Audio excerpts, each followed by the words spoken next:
नमस्कार साथियों। Welcome to the video. So basically आज हम बात करने वाले हैं एक पर्टिकुलर स्टॉक की, जिसके बारे में मुझे काफ़ी सारी इंक्वायरी आई हैं। 15% स्टॉक टूटा हुआ है पिछले 2 दिनों में। तो उस पे हम डिस्कस कर लेते हैं। शेयर का नाम है आईटीसी।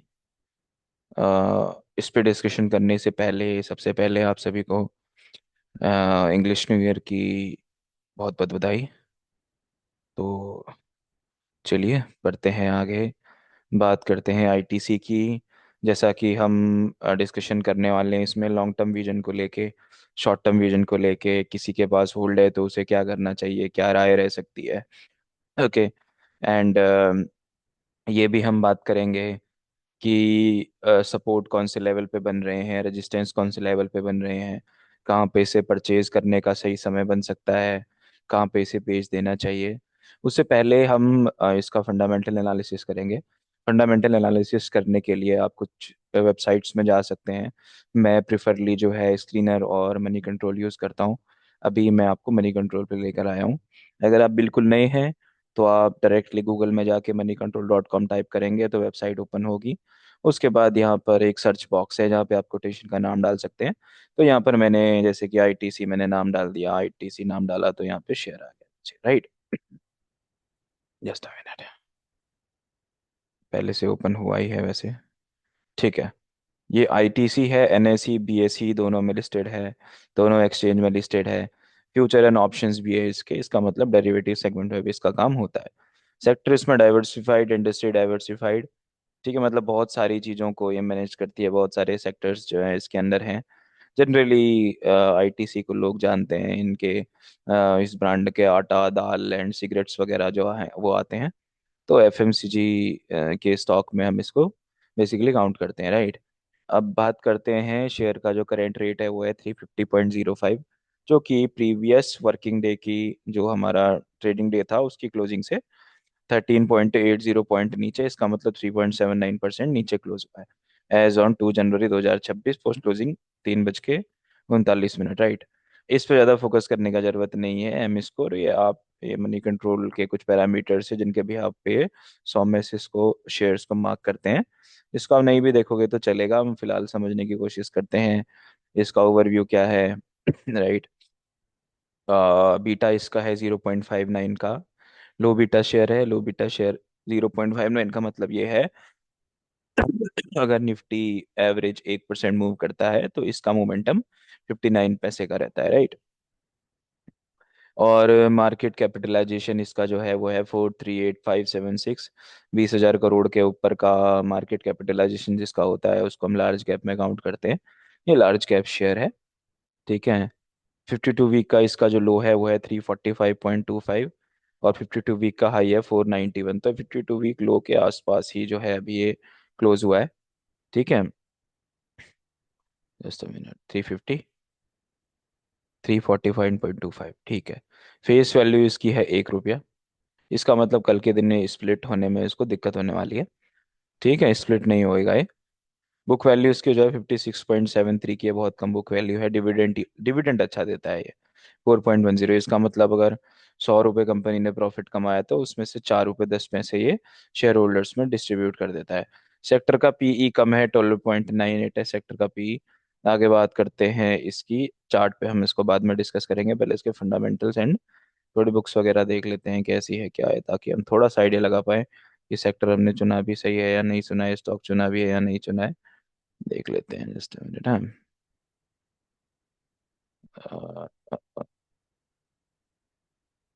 Just minute. ठीक है। These are the financials. सन 2021 में कंपनी का जो रेवेन्यू था, रेवेन्यू का मतलब सेल्स है, कंपनी ने सेल कितना किया। 49272 करोड़ का सेल्स 2021 में किया है। 2022 में 60668 करोड़ का किया है। फिर बढ़ा है, उसके बाद थोड़ा कांस्टेंट रहा, बढ़ गया। तो रेवेन्यू जो है देखा जाए तो ये बढ़ते हुए क्रम में है, अच्छी बात है।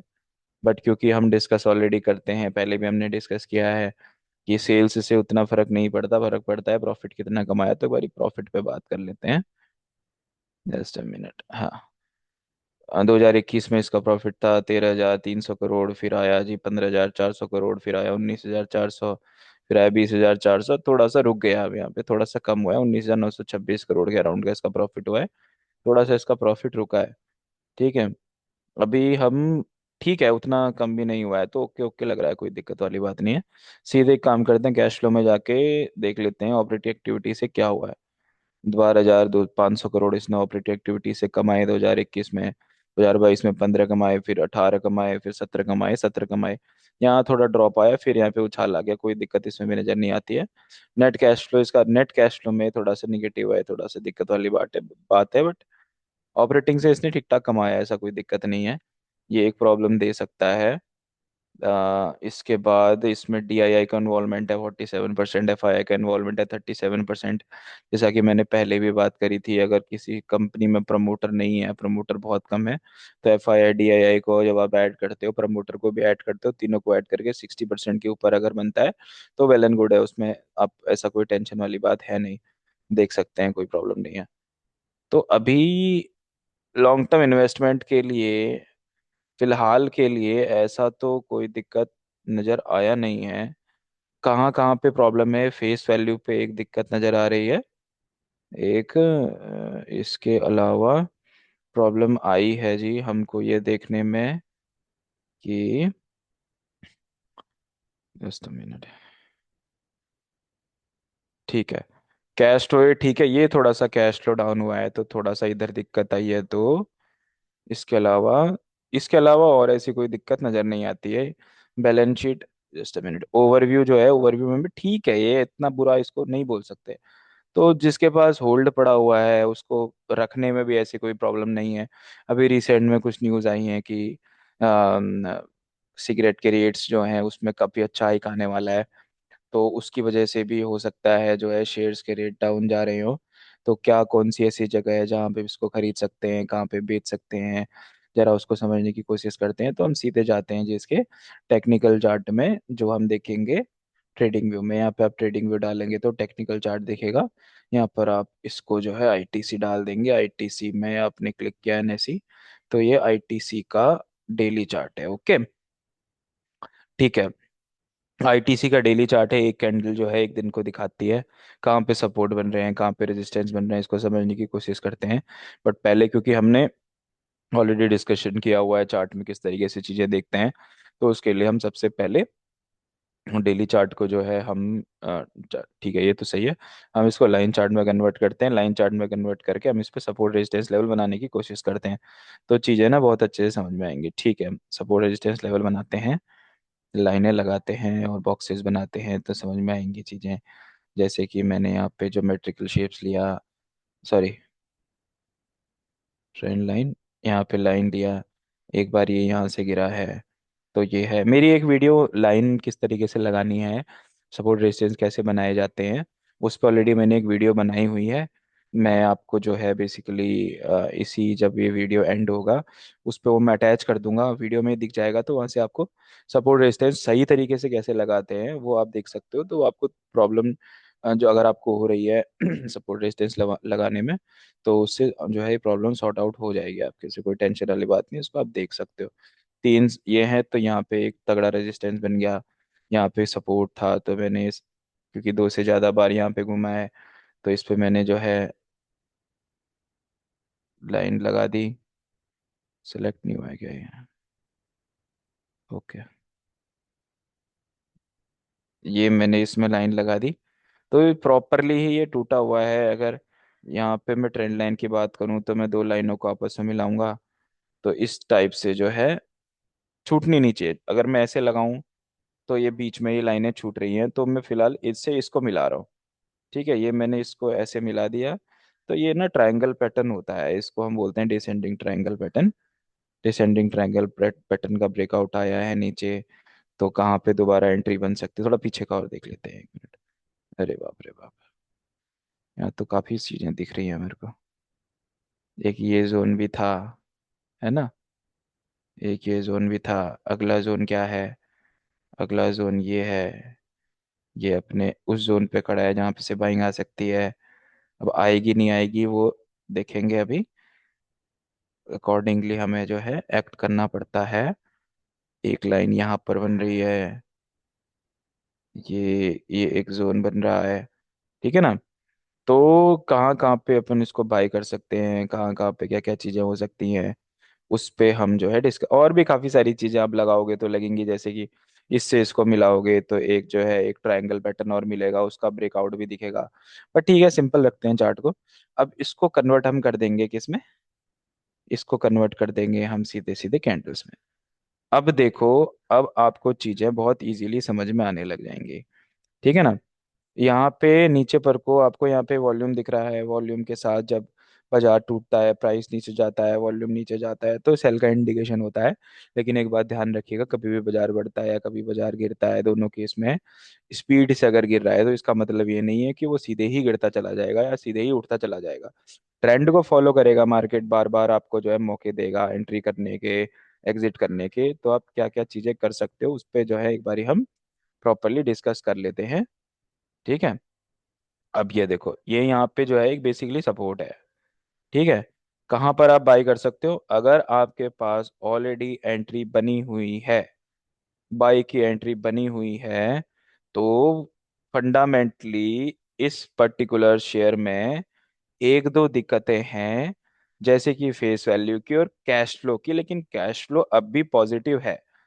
तो ऐसा कोई टेंशन मेरे को नजर आता नहीं है, ठीक है। अगर कैश फ्लो निगेटिव हो जाए, कंटिन्यूअसली आज चीजें खराब होती जा रही हैं, तो फिर हमें एक एक लेवल पे उसको एवरेज आउट करके नो प्रॉफिट नो लॉस में निकल जाना चाहिए। बट अभी ऐसी कंडीशन बनी नहीं है, तो सपोर्ट जहां जहां पे बन रहे हैं, 350 का एक सपोर्ट बन रहा है, इसके नीचे सीधे अगला सपोर्ट 300 का ही बन रहा है। दो कंडीशन बन सकती हैं, क्या दो कंडीशन बन सकती हैं, वो एक रीटेस्टिंग का जोन यहाँ भी है बीच में 328 के आसपास, बट जो है उसको भी एक बारी अगर हम फिगर आउट कर लें, तो इसको भी मैं लगा लूं, एक मिनट। ये रीटेस्टिंग कॉन्सेप्ट मैंने बताया नहीं है पहले, ठीक है। तो इस पे अपन जो है एक बारी वापस जो है डिस्कस करेंगे बाद में। अभी हम लेवल्स बना रहे हैं तो लेवल्स पे बात कर लेते हैं, जो अभी लेवल्स बनाए हुए हैं, ठीक है। और कुछ यहाँ पे कुछ आना भी है, इवेंट दिखा रहा है मेरे को कुछ। अच्छा ठीक है, state issuers face heavy losses, इसको अगर खोला जाए तो क्या है। आईटीसी शेयर फॉल इतना 18, ठीक है, ठीक है। आईटीसी से ठीक है, ठीक है, ठीक है। ऐसा कुछ रीजन दिया नहीं है इन्होंने। अभी नॉर्मल टेक्निकल पे बात करें, दो कंडीशन बन सकती हैं, एक कंडीशन यहाँ से टूटे, एक कंडीशन यहाँ से बढ़े, क्योंकि ये जो जोन बने हुए हैं ये जोन इंपॉर्टेंट है। अब अगर यहाँ पर बाई करने को मिलेगा तो बाई कहाँ होगा, कहाँ तक के लिए होगा, सवाल ये बनता है। तो ऐसी कैंडल पे तो हम बाई नहीं कर सकते भाई, सीधी सी बात है। अब यहाँ पर बाई बना लो, बाई बना के फिर टूट गया नीचे तो कोई मतलब नहीं है ना। थोड़ा सा सेफ होके चलने वाला जो सिनेरियो बनता है वो ये बनता है, इस कैंडल का हाई ब्रेक होके क्लोजिंग ऊपर दे दे। अगर क्लोजिंग ऊपर दे देगा तो दो केस बनेंगे। एक केस बनेगा, या तो ये बनेगा जी हमारा बुलिश इंगल्फिंग, ठीक है। बुलिश इंगल्फिंग में क्या होता है, थोड़ा नीचे आएगा, इसका भी लो ब्रेक, लो के नीचे आएगा एक बारी, फिर ऊपर जाएगा, ऊपर क्लोजिंग कर देगा, बुलिश इंगल्फिंग बनेगा। बुलिश इंगल्फिंग के केस में हम क्या करते हैं, जब बुलिश इंगल्फिंग का भी हाई जो है, दूसरी कैंडल अगर ग्रीन बनती है उसका हाई टच करता है, तो इसके लो का एसएल लेके, या उसी कैंडल का अगर इसके नीचे आया होगा जो भी ज्यादा लो बना होगा, उसका लो का एसएल लेके हम इन टारगेट्स के लिए काम कर सकते हैं, इसके लिए भी काम कर सकते हैं, इसके लिए भी काम कर सकते हैं, ठीक है। और अगर माना बाई चांस बुली सिंगल्फिंग नहीं बना, ठीक है, पैटर्न इस टाइप का बन गया कि ये बीच से ही कहीं से उठ के ऊपर बंद हो गया, ठीक है, ऊपर कहीं पे आ गया, हरामी पैटर्न बन गया, बुलिश हरामी पैटर्न बन गया, उस केस पे भी इसका लो लो लेके हम लो एसएल लेके ऊपर के लिए जा सकते हैं, ठीक है। ये तो बात स्विंग की बात हो गई। अदरवाइज अगर नीचे जाता है तो क्या करेंगे, नीचे जाता है तो तरीका यही है, जैसे ही आपका इसका लो ब्रेक करे, इसका हाई जो है एसएल लेके यहाँ तक के ले जा सकते हैं, ठीक। लेकिन सवाल तो ये है, सेल की पोजीशन कैसे बनेगी। जिनको पता है फ्यूचर ऑन ऑप्शंस में कैसे काम होता है, वो फ्यूचर में पोजीशन क्रिएट कर सकते हैं। ये जोन बेशक से ये अच्छा बाई जोन है, बट कंफर्मेशन का इंतजार करना पड़ेगा। अदरवाइज ये एक बड़े स्ट्रॉन्ग लेवल, मतलब यहाँ तक एक बारी दिखा सकता है, ₹300 का एक लेवल दिखा सकता है, यहाँ पे बाई दे सकता है। अब मान लो, मान मान लेते हैं आपने यहाँ बाई कर लिया, पहले यहाँ कहीं बाई थे, ऊपर कहीं बाई थे, लॉस आ रहा था, आपने यहाँ पर बाई कर लिया। फिर आपने वेट किया, वेट करते करते सारा ही पैसा लगा दिया, नीचे आ गया तो बहुत ज्यादा लॉस हो जाएगा, है ना। तो बेटर ये है, अगर आप इसको यहाँ पर भी कहीं बाई करते हो, थोड़ा पैसा इधर लगा लो, थोड़ा पैसा यहाँ लगा लेना अगर आया तो। अगर नहीं आता है यहाँ, तो जब बीच में अगर आप क्वांटिटी वाइज जहाँ मतलब पहले जितने स्टॉक खरीदे हैं उसके अकॉर्डिंगली जितना भी स्टॉक खरीदोगे, इनके जहाँ पे आपका बाइंग पॉइंट है और नीचे दूसरा बाइंग पॉइंट है, उसके बीच में कहीं ना कहीं एवरेज बनेगा। ठीक है ना। अब यहाँ पे जब एवरेज बनेगा, जब जैसी एवरेज बनेगा, तो जो पहले जो क्वांटिटी आपने डाली थी या बाद में जो क्वांटिटी डाली है उसको एक्सिट कर लेना। फिर आपका इन्वेस्टमेंट थोड़े कम रेट में स्टार्ट हो जाएगा।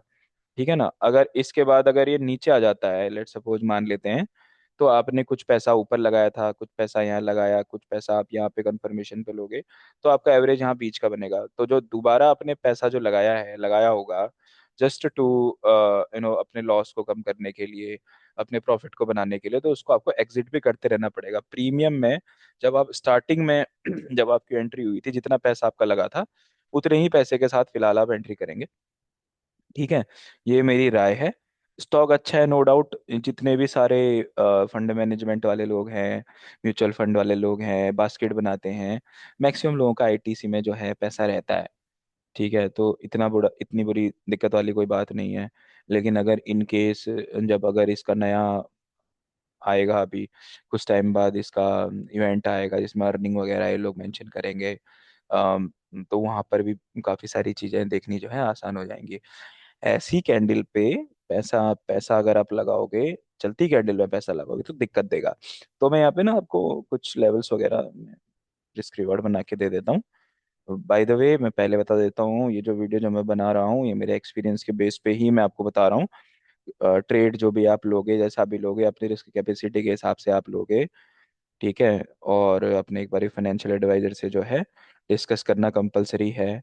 अगर नहीं आपका कोई फाइनेंशियल एडवाइजर है, तो आपका प्रॉफिट आप ही का है, आपका लॉस भी आप ही का है। आप किसी को ब्लेम आउट नहीं कर सकते, क्योंकि कोई भी ऐसा पर्सन नहीं है जिसके 10 में से 10 एनालिसिस सही जाते हैं, है ना। तो थोड़ा सा सेफ होके हमें भी चलना पड़ता है। ठीक है। लेट सपोज इसके ऊपर कहीं पे क्लोजिंग आ गई, ठीक है, यहाँ पर आपकी एंट्री बन गई, ये इसका लो आपका ऐसे लो हो गया। और आपका पहला टारगेट 1:1 तो मिनिमम रहना ही चाहिए, इन्वेस्टमेंट है ना। 1:1 का आपका पहला पहला रह गया, 1:1.3 का आ रहा है। दूसरा आपका ये आ गया, यहाँ पे कहीं आ गया। ठीक, 1:2 का जो है आपका रिस्क रिवॉर्ड यहाँ पे रेडी हो जाता है। ये आपका एक ट्रेड तो आपका ये बनेगा। यहाँ से फिर और तगड़ी सेलिंग आ सकती है, हाँ, यहाँ आने के बाद फिर एक तगड़ी सेलिंग आ सकती है इस जोन के पास। ये जोन इंपॉर्टेंट था, एक बार रीटेस्टिंग पॉइंट ऑफ व्यू से देखोगे तो यहीं से फिर सेलिंग और तगड़ी आ सकती है। इसीलिए यहीं तक का टारगेट बना रहा हूँ, हो सकता है तो थोड़ा नीचे भी कर लो, कोई प्रॉब्लम नहीं है, इतना लेके चल सकते हो। लेकिन अगर इसका लो अगर दोबारा ब्रीच होता है, अब यहाँ पे 3-4 केसेस और बनेंगे। मैं आपको एक केस और दिखाता हूँ। जस्ट लेट सपोज यहाँ से नीचे चला गया, इसका लो ब्रीच हो गया। ठीक है, तो एक ट्रेड आप ये बना सकते हो कि जैसे इसका लो ब्रीच होता है, लो ब्रीच होके आपने नीचे कहीं क्लोजिंग आ गई, यहाँ पे आपने एंट्री करी, ये आपका जी टारगेट हो गया। और इसी कैंडल का हाई जो है अपना एसएल रख लेना है, इस वाली कैंडल का हाई। ठीक है। इस केस पे आपका 1:2.57 का रिस्क रिवॉर्ड है। ये आप इक्विटी में कर सकते हो, बिल्कुल कर सकते हो, बाई की पोजीशन बना सकते हो। ये पोजीशन फ्यूचर में जाएंगी। जब आप सेल की पोजीशन बनाते हो, तो आपका रिस्क जो है काफ़ी बड़ा होता है, क्योंकि वहाँ पे आपको, अगर आप बड़ी क्वांटिटी से काम कर रहे हो, तो आप जो है 1:5 का करीबन करीबन आपको मार्जिन मिलता है, 5 गुना आपको मार्जिन मिलता है, 4-5 गुना। उसी हिसाब से लॉस भी आते हैं। तो अगर बड़े टारगेट के लिए जा रहे हो, परसेंटेज वाइज अगर आपका ठीक है, मैं परसेंटेज वाइज दिखाता हूँ नीचे ऊपर कितना दिख रहा है, उससे एक आइडिया लगाते हैं। लेट सपोज यहाँ पे मैंने सेल किया, ठीक है, यहाँ पे मैंने सेल किया और मैं यहाँ तक के लिए जा रहा हूँ, तो मेरे को 11% मिल रहा है। 11% ठीक है, 5% से ऊपर जो भी अगर आपको प्रॉफिट दिख रहा है, उसमें आप हैज में जा सकते हो। यहाँ पर आप क्या कर सकते हो, 350, 345, यहाँ पे आपने फ्यूचर बेचा, फ्यूचर बेच के साथ में एक आपने कॉल खरीद ली, 350 वाली है, 345 वाली कॉल खरीद ली, तो होगा क्या, जब बाजार नीचे की तरफ जाएगा तो कॉल के रेट टूट रहे होंगे, लेकिन फ्यूचर आपको ज्यादा पैसा दे रहा होगा, आप सेफ हो गए। ठीक है। थोड़ा इंश्योरेंस में पैसा जाएगा, लेकिन आपको बार बार अपना फोन देखने की जरूरत नहीं पड़ेगी, क्या चल रहा है क्या नहीं चल रहा है, डर नहीं लगेगा, क्योंकि इनिशियली आप जो है डिसाइड करके बैठे होगे कि कितना लॉस हो रहा है। अगर लेट सपोज यहाँ से अगर यहीं से ऊपर चला गया तो आपका फ्यूचर में नुकसान आ रहा होगा, लेकिन कॉल आपको बचा रही होगी। ठीक है। तो आपका रिस्क जो है कम, रिस्क जो है लिमिटेड होगा। अदरवाइज फ्यूचर में अनलिमिटेड रिस्क रिवॉर्ड रहता है। ठीक है। तो बाकी ये है, बाई साइड पे जाओगे तो बाई साइड पे जो परसेंटेज मिल रहा है आपको, बाई साइड पे अगर मैं लेट सपोज यहाँ पे बाई करता हूँ, यहाँ तक के लिए बैठता हूँ, तो यहाँ भी 8% है। यहाँ भी आप फ्यूचर के साथ पुट लेके काम कर सकते हो, या फ्यूचर फ्यूचर बेचो तो कॉल खरीद सकते हो। ये दो कंडीशंस बनेंगी। तीसरी कंडीशन बड़ी इंटरेस्टिंग एक कंडीशन बनेगी, लेकिन वो बनेगी बाद में। यहाँ पे कहीं इस जोन के आसपास मेरे को दोबारा मिले, यहीं पे कहीं ये बढ़ रहा है, यहाँ पे अचानक से बढ़े, इस जोन पे दोबारा मेरे को मिले, तो मैं यहाँ से बेचना पसंद करूंगा। एक लेवल मेरा ये रहेगा, क्योंकि यहाँ पे से दोबारा सेलिंग आ सकती है। कोई नया अगर बाई करेगा तो उसके लिए टारगेट यही है। पुराना अगर किसी ने बाई किया है, लॉन्ग टर्म बहुत ही लंबे ओरिजन के साथ के लिए बैठा है, तो भैया बैठो, कोई प्रॉब्लम नहीं है। बीच बीच में आप थोड़ा बहुत इन्वेस्टमेंट और मार सकते हो, अनटिल अनलेस जब तक आपके इसके फाइनेंशियल्स ठीक हों। ठीक है। अभी तो ठीक ही है फाइनेंशियल, इतनी जल्दी इस कंपनी के तो मुझे नहीं लगता खराब होंगे, बट देन ऑल्सो कुछ कह नहीं सकते। तो ये सारी चीजें हैं। ट्रेंड जो है अभी डाउन ही दिख रहा है, यहाँ से जो है trend down down down down down है ना। ट्रेंड डाउन दिख रहा है, तो डाउन ट्रेंड में जनरली जो है सेल बनता है। बट क्योंकि इन्वेस्टमेंट के लिए आप ले रहे हो, तो कंफर्मेशन के बाद ले रहे हो, सपोर्ट पे ले रहे हो, तो आप बाय कर सकते हो। बेस्ट केस सिनेरियो ये बनता है जब इस तरीके का कोई सिनेरियो अगर क्रिएट होगा ना, मैं आपको दिखाता हूँ एक मिनट रुको। जैसे कि ये पाथ है, ठीक है। अब देखना, ये बनाया, जनरल बता रहा हूँ, मैं इसके चार्ट के हिसाब से नहीं चल रहा हूँ, जनरल बता रहा हूँ। ये बनाया, ठीक है, ये बनाया, ये बनाया, ये है लोअर लो लोअर हाई वाला ट्रेंड, ये डाउन ट्रेंड है। ठीक है। डाउन ट्रेंड अप ट्रेंड में क्या ऐसे कन्वर्ट होता है? नहीं। ये अभी भी जो है ये डाउन ट्रेंड ही है। क्या अब कन्वर्ट हुआ? अभी भी पता नहीं, क्या पता नहीं नीचे लो मार जाए। लेकिन यहाँ से, अच्छा, यहाँ से दोबारा ऊपर उठ गया, इसके भी ऊपर कहीं क्लोजिंग आ गई, तो ये एक वो है एक मतलब लॉन्ग टर्म विजन के साथ अब यहाँ पर अब जो है, जो एक डिप मारेगा इसके आसपास का, कहीं डिप मार के उठने लगे, इसके नीचे नहीं होना चाहिए। यहाँ पर आप कहीं पे, जैसे ये लो मार के उठने लगे, अब यहीं पे कहीं बाई कर सकते हो इसको, लंबे टारगेट मिलेंगे आपको। ये तरीका होता है एंट्री करने का। ठीक है ना। ये हो गया, इस तरीके से गया, ऐसे गया, फिर ये ट्रेंड ट्रेंड चेंज हो गया। यहाँ कहीं पे आप इसको उठा सकते हो, यहाँ पे, यहाँ तक तो आपको पता ही नहीं है कि वो क्या रहा है। ठीक है, बट फिर भी अच्छा स्टॉक है। तो इस तरीके से आप इसमें प्लान आउट कर सकते हो। कुछ पूछना होगा, जानना होगा, समझना होगा, तो आप कमेंट कर देना। I will be always available, बात करेंगे। राइट। मैं अभी ये भी प्लान कर रहा हूँ कि अभी ये जो ट्रेंड वगैरह के जो जितनी भी सारी चीज़ें मैं दिखा रहा हूँ, इसकी अलग से वीडियो बनाऊँ, आप तक पहुँचाऊँ, कि आप खुद से डिसीजन ले सको। और एक बात हमेशा ध्यान में रखना, अपना कुछ बातें हैं बड़ी इंपॉर्टेंट हैं समझना, अपना अकाउंट किसी को मत देना ट्रेड करने के लिए। ठीक है। क्योंकि जो है जब कोई दूसरा आपके अकाउंट पे काम कर रहा होगा, आप परसेंटेज शेयरिंग में काम कर रहा होगा, ब्रोकरेज में काम कर रहा होगा, तो अपने बारे में सोचेगा, आपके बारे में नहीं सोचेगा, पहली बात, चाहे वो कितना ही अच्छा दोस्त क्यों ना हो। ठीक है। दूसरी बात, जब आप खुद से काम करोगे, खुद से लॉस लोगे, तो आपको समझ में आएंगी चीजें। ठीक है। लेकिन कोई दूसरा आपके अकाउंट में ट्रेड कर रहा है, तो आपको ना समझ में आएगा, पैसे का भी लॉस होगा। ठीक है। तीसरी बात, फ्यूचर एंड ऑप्शंस में या हेजिंग में घुसोगे तो सीख के करना भाई। I have done the mistake. ठीक है। आप ये मिस्टेक को रिपीट नहीं करेंगे। और बेस्ट है, अगर आप जॉब कर रहे हो तो आप हेजिंग करो, ऑप्शन में मत घुसो। ऑप्शन के लिए एक्टिव पार्टिसिपेशन का रिक्वायरमेंट है बाइंग साइड पे, सेलिंग साइड पे पैसा बहुत चाहिए, काफ़ी सारी चीज़ें हैं। आप बताइएगा ये वीडियो आपको कैसा लगा, कुछ और जानना पूछना रहेगा तो आप बताइएगा, मेरे पास काफ़ी अच्छा एक्सपीरियंस है मार्केट का। ठीक है। तो मैं आई कैन गाइड यू मैं आप लोगों का बहुत अच्छा गाइड बन सकता हूँ। ओके। तो फिलहाल के लिए अभी इस वीडियो को यहीं एंड करते हैं। एक स्टॉक पे और एनालिसिस करना है, मेरे पास एक स्टॉक आया हुआ है, को देखना पड़ेगा। वो वीडियो में इसके बाद वो वीडियो डालूंगा, उसको भी देखिएगा। तो कोई सजेशन होगा, कोई फीडबैक होगा मेरे लिए, तो वो भी दीजिएगा। तो थैंक यू वेरी मच। मिलते हैं आपसे नेक्स्ट वीडियो में।